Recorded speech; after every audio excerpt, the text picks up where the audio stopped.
নমস্কার। আজকে নিবেদন কবি কাশীনাথ সাহার লেখা পরাণ দুলে। কি নাম ছেলের? পরাণ দুলে। কোথায় বাড়ি? বেল পাহাড়ে। কি আছে সেথা? দারিদ্রতা। কি আছে সেথা? দারিদ্রতা। আর কিছু নাই?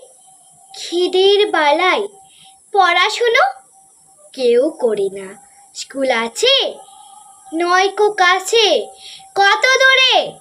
তেপান্তরে। মাস্টার কটা? মোটে একটা।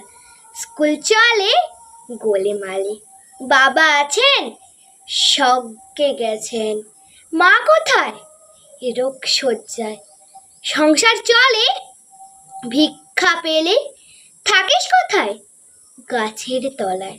ঝড় বাদলে ভিজি জলে। ডাক্তার